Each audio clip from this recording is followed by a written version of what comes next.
At this location in downtown Phoenix near 7th Street in Washington, today sits these apartments or condominiums. But back years ago, there used to be a group of businesses in this area. One of those was a place called Casey's Lunch. Casey's Lunch had been around since the 1940s. On February 11, 1967, Charles Byrne, age 72, was walking to his car behind the restaurant at around 8:45 in the evening when he was suddenly attacked. A few minutes went by and a waitress walked out the back door and she found Charles on the ground clinging to life as he lay dying in the dark parking lot. He was taken to the hospital and authorities determined it was a robbery. His wallet was missing. He had been beaten with an angle iron and $350 was taken.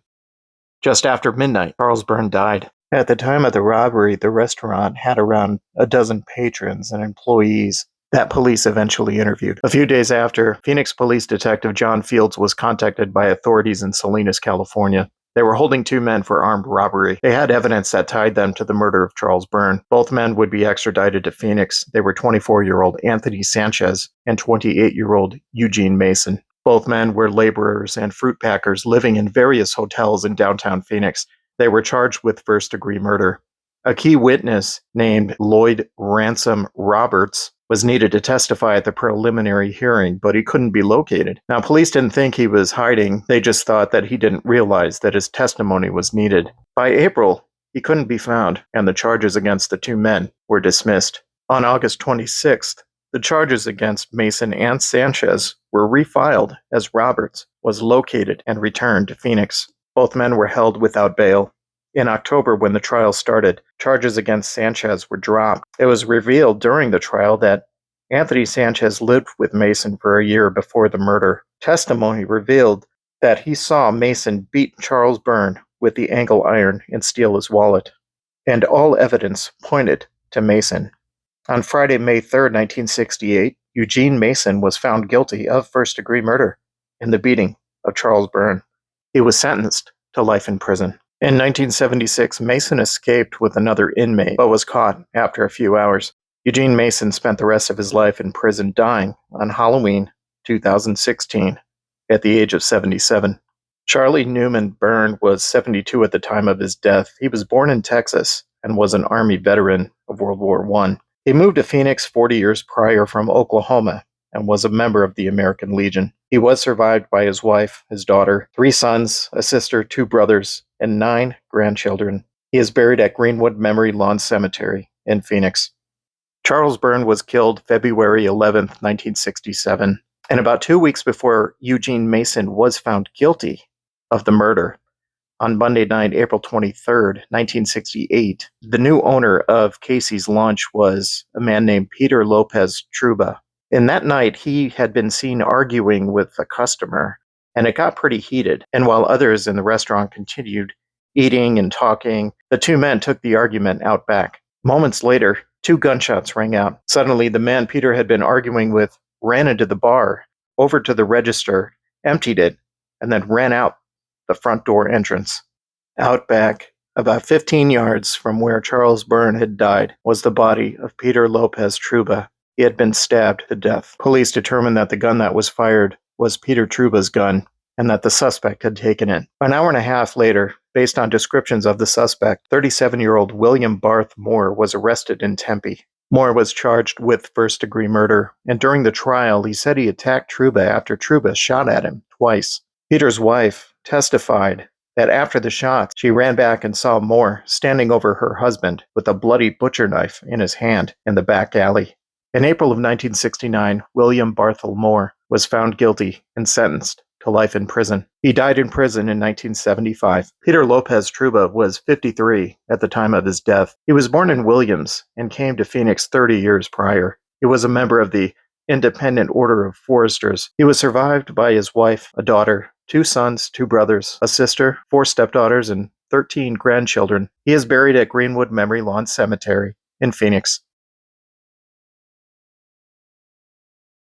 Around 5 o'clock on Tuesday, November 28, 1972, at this home in Phoenix, a 24-year-old man named Michael Rodgers showed up and knocked on the door. Michael's cousin lived at the home, and his name was Sherman Bush. Sherman's wife, Melina, answered the door, recognized Michael, and invited him in. They both went into the kitchen, sat down, and talked for a little bit. At one point during the conversation, Rodgers asked Melina if they had any rope in the house. Well, she got up to go get some, and when she turned around, she saw that Rodgers had pulled out a gun and was pointing it directly at her.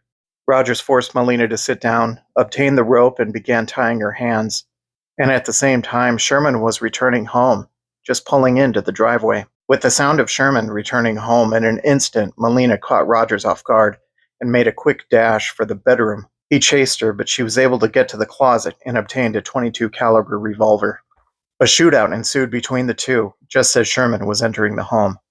In the exchange of gunfire, Melina suffered a flesh wound in one of her arms, but she was able to fire off enough rounds to hit Rodgers directly in the chest. Rodgers staggered and collapsed on the kitchen floor. Police were called and Rodgers was dead on arrival at the hospital. No charges were filed against Melina, and the motive remains unclear. There was no obituary and no other information. Michael Rodgers is buried at Greenwood Memory Lawn Cemetery in Phoenix. Phoenix, 1967.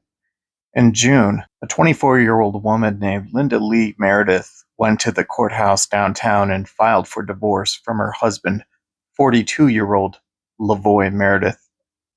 On Friday, November 3rd, Linda and LeVoy went to City Hall to meet with Superior Court Juvenile Judge Thomas Tang concerning LeVoy's application to adopt Linda's 7-year-old daughter from her previous marriage. Judge Tang was asked to nullify an interlocutory decree allowing LeVoy to adopt Linda's daughter, Cheryl, but Judge Tang said that he would take it under advisement pending the outcome of the divorce suit. LeVoy's attorney asked if visitation rights could be arranged, to which Linda's attorney said, "I don't want any visitation rights. She's scared to death of him. I don't even want that subject brought up." Around 9:10, LeVoy stood up and said, "Well, I'm going to work. Goodbye, fellas."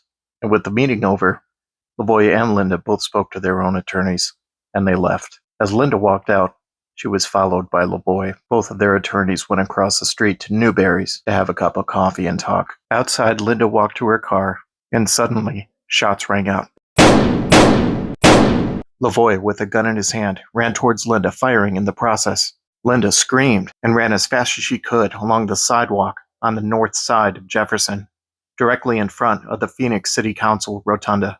At the same time this was happening, an off-duty police officer was driving east on Jefferson with his daughter to the police department to pick up his paycheck. When he heard the shots, he stopped his car and looked out and saw LeVoy chasing Linda. He got out of his car and began running towards Linda, and at the same time, a motorcycle patrolman rode up and also went after LeVoy. In absolute terror, Linda ran behind a car and huddled down, squeezing onto a fender as LeVoy came up behind her and fired his weapon. Linda collapsed in front of the car she had borrowed from her brother. She had been staying with him since her separation from LeVoy.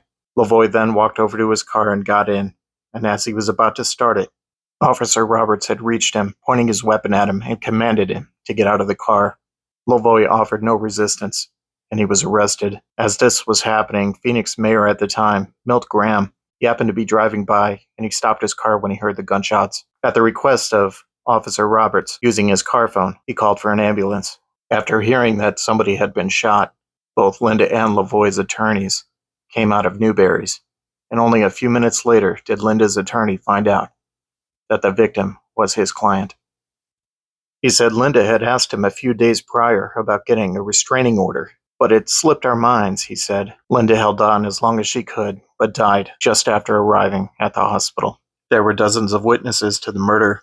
Linda Lee Meredith, a 24-year-old mother, died on the streets of downtown Phoenix, hugging the fender of her brother's car parked at Jefferson and 2nd Avenue as arriving office workers, city and county officials ducked bullets. LeVoy Jasper Meredith, who worked for a manufacturing company in Phoenix, he was charged with first-degree murder. He later testified that he had no recollection of the shooting. He was ultimately found guilty in 1969 and sentenced to life in prison. In the 1970s, LeVoy filed a suit against Arizona State Prison officials saying they deprived him of his medication for his emphysema. In 1975, it was dismissed. According to the Arizona Prison Inmate Database, his sentence was listed at 36 years. He died in prison December 24, 1983, at age 62. Linda Lee Parker Meredith was born in Ohio and lived in Indiana for a number of years. She had been in Phoenix for only a year at the time of her death, where she worked for a company called Manco.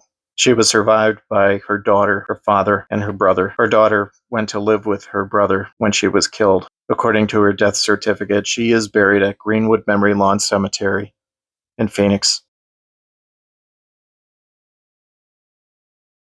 In June of 1959, Janice Martin was 15 years old and had just finished her freshman year at West High in Phoenix. Her brother Larry was 14 and had just graduated from the Loma Linda School. They lived with their parents at this home near 31st Avenue and Camelback Road. In celebration for his graduation from junior high, Larry's parents awarded him with a brand new motor scooter.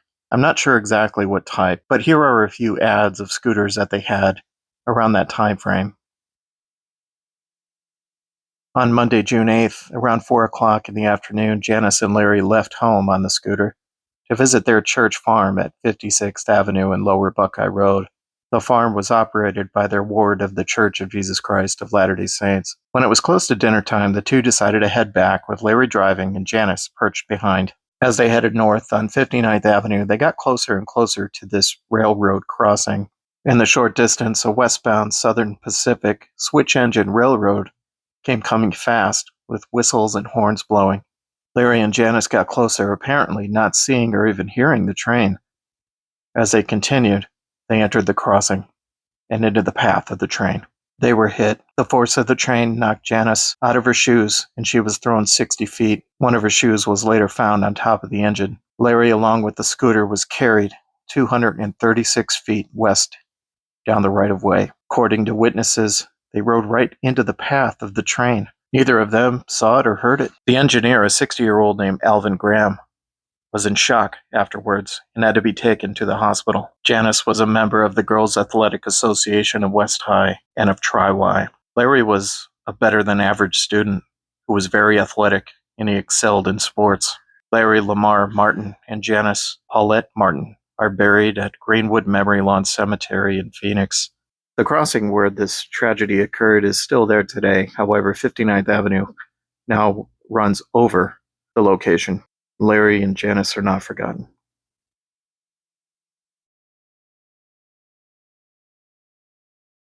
A couple of weeks after the tragedy, on Friday, June 26th, 14-year-old Donnie Hale rode his motor scooter to a blacksmith shop. He was there to pick up a piece of farm machinery. His parents owned and operated a dairy farm at 107th Avenue and Lower Buckeye Road in Tolleson. Donnie picked up what he needed and got on his scooter and headed home. As he was on 99th Avenue, he was heading towards the railroad crossing. As he approached the crossing, a Southern Pacific suddenly appeared.